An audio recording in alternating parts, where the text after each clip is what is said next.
মৃত্যুর দেবতা হজরত আজরাইল আলাইহিস সালাম যার রূপ দেখে এবং যার আর্তনাদ শুনে স্বয়ং কেঁদে ফেলেছিলেন। কিন্তু কে ছিল এই সাদ্দাত? আপনারা কি জানেন পৃথিবীর ইতিহাসে সবচেয়ে ভয়ঙ্কর অহংকারী মানুষের মধ্যে একজন ছিলেন বাদশা সাদ্দাত? কিভাবে সে পৃথিবীর বুকে আল্লাহর জান্নাত চেয়ে সুন্দর জান্নাত বানানোর চ্যালেঞ্জ করেছিলেন, আর শেষ মুহূর্তে তার সাথে কী ঘটেছিল জানতে ভিডিওটি শেষ পর্যন্ত দেখুন। সাদ্দাতের শৈশব ও অলৌকিক সম্মাদানি শুরু নবী সালেহ আলাইহিস সালামের সময়ে। সাদ্দাত যখন মাত্র 3 দিনের শিশু, তখন এক ভয়াবহ সামুদ্রিক ঝড়ে তার মা তাকে একটি কাঠের টুকরায় ভাসিয়ে দিয়ে নিজে মারা যান। স্বয়ং আজরাইল আলাইহিস সালাম সেই মায়ের জান কবজ করার সময় অশ্রুসিক্ত হয়েছিলেন। আল্লাহ তাআলা জঙ্গল ও এক জেলের মাধ্যমে সাদ্দাতকে রক্ষা করেন। সে দেখতে ছিল পৃথিবীর অন্যতম সুন্দর ও আকর্ষণীয় পুরুষ। 9-8 বছরের বয়সে সাদ্দাত এক অলৌকিক সম্মাদানি খুঁজে পায়। তার চোখে লাগানো মাথার অন্তরচক্ষু খুলে যায়। সে মাটির 1 কিলোমিটার নিচে লুকিয়ে থাকা সমস্ত স্বর্ণ ও গুপ্তধন দেখতে পেত। এই বিপুল সম্পদের জেরে মাত্র 10 বছর এক বিশাল ধনী যুবকে পরিণত হয় সাদ্দাত, এবং এই সময়ে দেশের বাদশাকে পরাজিত করে সিংহাসন দখল করে। এরপরে অহংকারী ও খোদাই দাবি করেন সাদ্দাত। রাষ্ট্র ক্ষমতা পাওয়ার পরে সাদ্দাত অহংকারী আকাশ ছুঁয়ে ফেলল। সে তার মন্ত্রীদেরকে ডেকে বলল, আমার ধন সম্পদ রূপের সাথে পৃথিবীর কারো তুলনা হয় না। তোমরা কি বলো? তোমরা কি মনে হয় না যে আমি খোদা হওয়ার উপযুক্ত? নাউজুবিল্লাহ। চাটুকারীরা মন্ত্রীরা সায় দেয়। সাদ্দাত ঘোষণা করে, এই দেশ থেকে সব মূর্তি বা জড় বস্তুর পূজা বন্ধ করে শুধু তাকেই খোদা হিসেবে সেজদা করতে হবে। যারা অমান্য করেছিল তাদের অনেকেই মৃত্যুদণ্ড দেওয়া হয়েছে। এমন সময় আগমন ঘটে হজরত হুদ আলাইহিস সালাম। তিনি তার দরবারে এমন সময় আগমন ঘটে হজরত হুদ আলাইহিস সালাম। আর তিনি এই সাদ্দাতের দরবারে সোজাসুজি তাকে আল্লাহর প্রতি ঈমান আনার আহ্বান জানালেন। হুদ আলাইহিস সালাম তাকে চিরস্থায়ী বেহেশতের লোভনীয় বর্ণনা দেন, যেখানে হুরগিলমান দুধ ও নহর থাকবে। সব শুনে অহংকারী সাদ্দাত হাহা করে হেসে উঠল। সে বলল, তোমার রবের বেহেশতে যেতে হলে তো মরতে হবে, তাই না? আমি মরার আগেই এই পৃথিবীর মধ্যে আল্লাহর জান্নাতের যে শ্রেষ্ঠ জান্নাত বানিয়ে দেখাবো। সে নবীকে অপমান করে দরবার থেকে তাড়িয়ে দেয় এবং আল্লাহ তাআলার জান্নাত বানানোর চ্যালেঞ্জ ছুড়ে দেয়। কৃত্রিম জান্নাত নির্মাণ। জান্নাত তৈরির জন্য সাদ্দাত এক জঘন্য অধ্যায়ের সূচনা করে।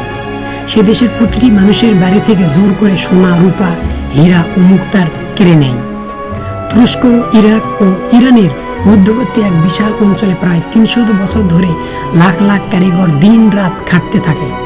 তৈরি হয় এক প্রাসাদ, যার একটি ইট ছিল সোনার তো আরেকটি ছিল রূপার। মেঝেতে ছিল মণি মুক্তা, বাগানে ছিল সোনা। হুরগিলমান বলতে যা বোঝায় তার জন্য সারা বিশ্বের সুন্দরী ও রমণী কিশোরদেরকে সেখানে এনে রাখা হলো। পাথরের মতো জমে গেল। শেষ পরিণত আজরাইল আলাইহিস সালামের আগমন। 300 বছর পর সে কৃত্রিম জান্নাতের কাজ শেষ হলো। সাদ্দাত তার বিশাল রাজকীয় বহর নিয়ে সে জান্নাতে প্রবেশ। 300 বছর পর সেই কৃত্রিম জান্নাতের কাজ শেষ হলো। সাদ্দাত তার বিশাল রাজকীয় বহর নিয়ে সে জান্নাতে প্রবেশের জন্য রওনা দিল। দূর থেকে জান্নাতের ঝলকানি দেখে সে খুশিতে আত্মহারা হয়ে উঠল। ঠিক কিন্তু জান্নাতের সদর কাছেই তাকে উপহাস করতে চাইলে এক যুবক গভীর কণ্ঠে বলে, আমি কেন এসেছি? সাদ্দাত স্তম্ভ হয়ে গেল। 300 বছর পর সে কৃত্রিম জান্নাতের কাজ শেষ হলো। সাদ্দাত তার বিশাল রাজকীয় বহর নিয়ে জান্নাতে প্রবেশের জন্য রওনা দিল। দূর থেকে জান্নাতের ঝলকানি দেখে সে খুশিতে আত্মহারা হয়ে পড়ল। কিন্তু সেই জান্নাতের সদর দরজায় পৌঁছানো মাত্রই তার সামনে একজন অলৌকিক যুবক এসে দাঁড়ালো। সাদ্দাত তাকে উপহাস করতে চাইলে সেই যুবক গভীর কণ্ঠে বলল, আমি কোনো মানুষ নই, আমি মালাকুল মউত আজরাইল আলাইহিস সালাম। তোমার জান কবজ করতে এসেছি। সাদ্দাত স্তম্ভ হয়ে গেল এবং সে তলোয়ার বের করতে চাইলে কিন্তু পাথরের মতো জমে গেল। চারপাশে লাখ লাখ সৈন্য ওজির নাজির মুহূর্তেই যেন গায়েব হয়ে গেল। অসহায় সাদ্দাত আজরাইলের পায়ে পড়ে হাউমাউ করে কাঁদতে লাগলো। সে বলল, হে আজরাইল, 300 বছর ধরে আমি এই জান্নাতের জন্য অপেক্ষা করেছি, একটু দয়া করে আমাকে একটু সময় দাও, আমাকে একটু এক পলকদের জন্য ভেতরে একটা পা দেওয়ার সময় দাও। কিন্তু আল্লাহর নির্দেশ ছিল সুনির্দিষ্ট। আজরাইল আলাইহিস সালাম তাকে 1 সেকেন্ডের সময় দিল না, অন্তত কঠোরভাবে তার দেহ থেকে রূহ টেনে বের করে নেওয়ার হলো, এবং তার সাথে সাথেই এক ভয়াবহ বিশাল ঐশ্বর্যের আওয়াজ সাদ্দাতের সেই 8000 কিলোমিটার জান্নাত ভেঙে চুরমার হয়ে চলে গেল। পবিত্র কোরআনে আল্লাহ তাআলা বলেছেন, মানুষ যতই পরিকল্পনা করুক, আল্লাহর সর্বশ্রেষ্ঠ পরিকল্পনাকারী।